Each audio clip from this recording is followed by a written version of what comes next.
More money talk now, and if you're married, you should know money issues are the #1 reason that couples get divorced, and the more you argue, the worse the odds. That's right. In fact, a Utah State University study found couples who disagreed about finances once a week were more than 30% more likely to get divorced than couples who disagreed a few times a month. All right, well, joining us now is Rick Rogers. He is an author, certified financial planner, and retirement counselor, and his book is called The New Three-Legged Stool. Nice to see you. Thanks for having me. Yeah, so we're excited to have you. All right, so first of all, let's just talk a little bit about where we have to start, because you say it starts with a pencil in your hand and a contract in front of you if you want peace. What is this all about?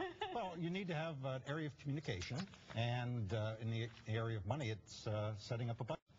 And I know we don't like the B word, so we could call it a cash flow plan if you prefer. Yeah. And a cash flow plan is just how we're going to spend our money for the next 12 months, where both parties sit down and discuss it. How much money we have coming in, where it's going to go when it goes out. Yeah, makes sense, because most of the problems happen when you've spent more than you actually earned. Right. Right, and we don't want any surprises. We don't want to come home and find out, well, why did you buy that? Yeah. Well, we can't afford that, so if it's in the budget, it could be purchased, and if it's not in the budget, then we have to discuss it and figure out how we're going to pay for it. I like how you also said sit down and have a meeting about it. Do you do that with your spouse? Yeah. No, yeah, okay. That's right.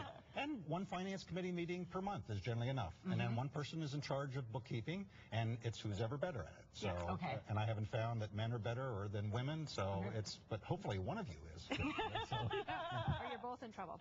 And then you always have to have a little bit of play money, right? That's right. That's right. We need to have some, what I call discretionary spending or fun money, because one of you've married your opposite, so one of you is a saver and one of you is a spender. Yeah. And so the spender needs to spend, and they need some money that they don't have to be accountable for, and when we have this budget meeting, we can decide how much each of us can have to spend.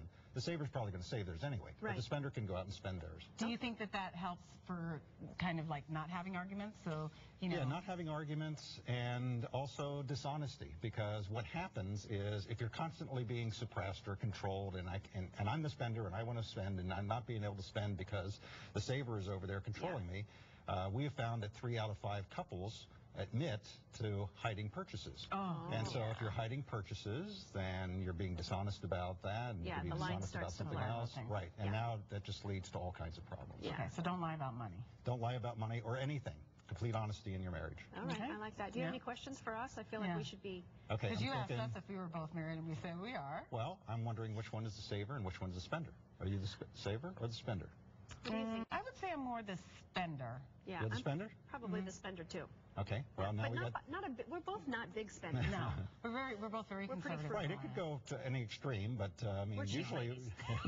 Well, now you get 3 spenders, because I'm the spender and my wife is the saver. As the saver, that's good. Right. It works very well if there is one of each, because it really balances it. So what do you do then for people who are in the middle of a crisis and you just know it's going to end in the big D word if they can't get some help? Do they need to seek outside counsel? Oh, absolutely. I think that's a great idea. And even if you're not at that point, I would highly recommend that all couples go to some kind of personal finance class. Not necessarily counseling.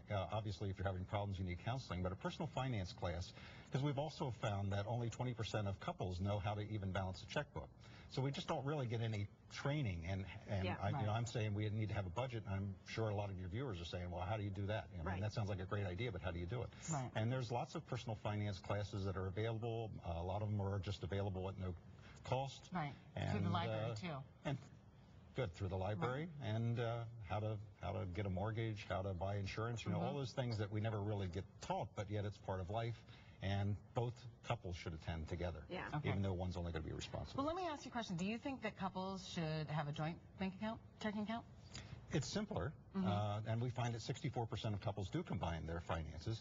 It's simpler, one place, but that's not necessarily the only right way. There's nothing wrong with each of you having your own separate account and then having one joint account that you both contribute to, especially when you have both spouses that are working. So we get to contribute, and the money that we don't contribute becomes their discretionary spending, and it's in an account that we can spend however we want to do it. You need some play money, otherwise you go crazy. Rick, thanks for being with us. We appreciate it. Thanks for having me. Nice to have you here. Rick Rogers, and the name of his book is The New Three-Legged Stool, if you want to check it out.